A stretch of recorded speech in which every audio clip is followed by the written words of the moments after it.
The birds are chirping and the flowers are blooming. The daffodils, the tulips, and the trees are bursting with color, and the bees are waking up.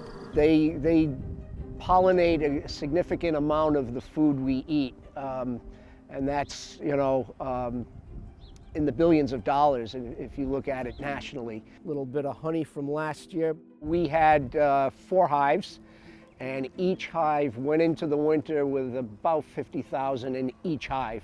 Jim Murphy is the Assistant Director of Facilities and Operations for Sustainability and Logistics at Rhode Island College. That's honey at the top. And beekeeper for the college's bees. Unfortunately, they did not survive the winter.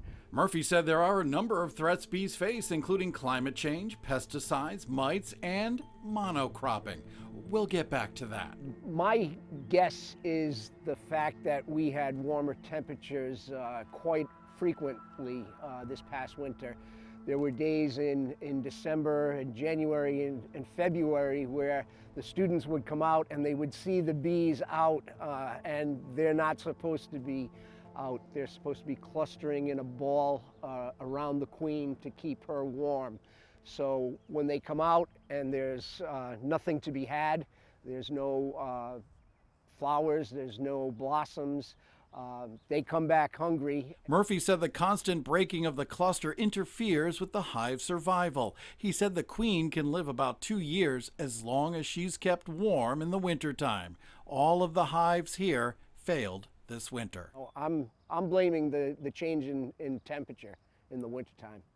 Temperatures have been steadily getting warmer over the last 120 years in Providence. Winters especially have been warming quickly.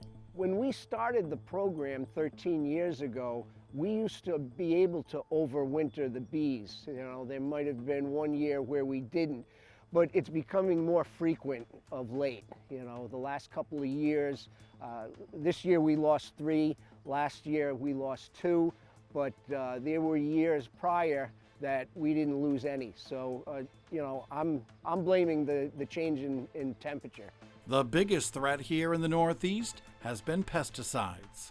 Pesticides are put onto plants and the bees land on the plants, and the first thing it does is it mitigates their navigation skills, so they never make it back to the hive. Another factor is monocropping. If you were in California, the almond crop is the first thing of the year that the bees pollinate, and they want something besides all almonds. So the monocropping, if it's just one source of nutrition, it's not good for them. So we don't really have that problem here in Rhode Island because there's plenty of things for them to pollinate and bring nectar from. The last one is the varroa mite. That is a parasite that eats the exoskeleton of the bees. We really try hard to treat them prior to going into the winter. We use a formic acid, and that kills off the varroa mite, but the bees are healthy.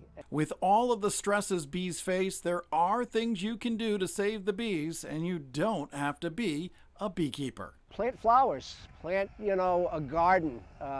It doesn't have to be big, it's just something that they can find. They'll travel within a 3-mile radius of the hives, and that is probably the easiest thing somebody can do to help the bees out.